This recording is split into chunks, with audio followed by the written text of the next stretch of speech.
We have an English threaded dub bottom bracket from BBInfinite. This is our newer style. So the non-drive side, the drive side comes off like that, and on the non-drive side, we have the central tube is machined all in one piece onto this. And this is going to help in case cables are going to rub and things like that. So let's go ahead and install this one right now. I got the old bottom bracket out, and I'm going to put a link down to videos that we made in the past on installing threaded bottom brackets that talk about things like chasing and facing, and what are the different materials you can use, whether you want to put grease on here or Teflon tape, which is what we're going to do right now, and all of those things. So right now I'm going to put on some Teflon tape, a little quick school in putting on Teflon tape, and you can make a note of the directionality. So this is going to be the drive side, because we're about to cover that up with this Teflon tape. You want to put it on there so that as you're done putting it in, it doesn't roll it off. It's actually rolling into it, so it doesn't want to bunch it up. So let's go ahead and we're going to thread this in. It's always a lot of fun watching somebody thread something in. Just going to snug this one into place like that, and then I'm going to move on to the other side. This one I've already put some Teflon tape on. Now you just want to take a little bit of grease, for all of you grease lovers out there, and just grease right along that mating surface, because this is going to be sliding into that female side of the bottom bracket over there. And you notice it has our these dub adapters. For those of you who don't know, you can pop these out. Well, I guess when you're not trying to film it, you can pop them out. Anyway, you can pop them out just like that, and it's a 30mm bearing. So what this means is this bottom bracket, if you had a 30mm crank in there and you're like, oh, I want to get a power meter and I want to get a dub, I can only find a dub, and you can go ahead and just convert the bottom bracket with these pieces very easily. Vice versa, you can go from dub to 30mm.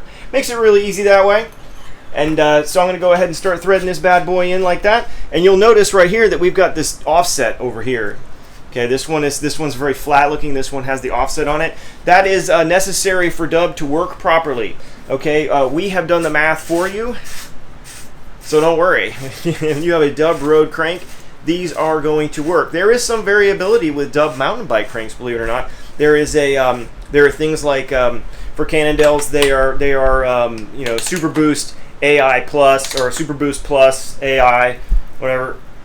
And things like that, which have a 123 spindle instead of the common 113 mountain bike spindle. Don't worry, we've got adapters for that. Some of you are wondering what tool this is. The tool interface for all of our threaded bottom brackets, all of our English, Italian, whatever it is the Park Tools BBT 69.2, or there's a Shimano tool, any of them that are the classic 16-notch tools, just like that. Now, this torque wrench is set to 35 newton meters. The torque range is 35 to 40 newton meters.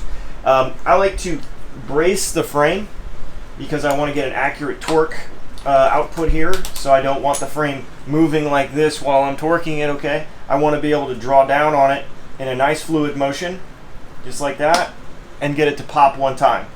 That's torqued, okay? But, a lot of people like to recheck them.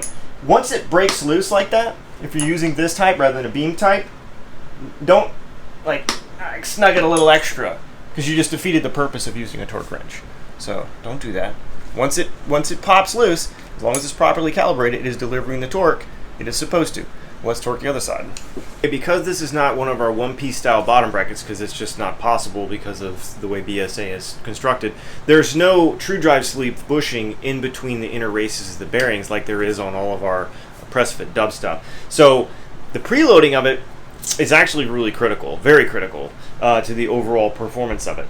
So right now I've got this bolt is over here. Of course, the fixing bolt is torqued to spec. This is the preload adjuster knob is completely loosened, and what I'm going to do is I'm going to take a soft face hammer and I'm just going to bump the crank all over to one side to make sure that this is as free as can be. And then I'm going to, they're very nice about it. They put a nice little a little arrow there to show you which way to go.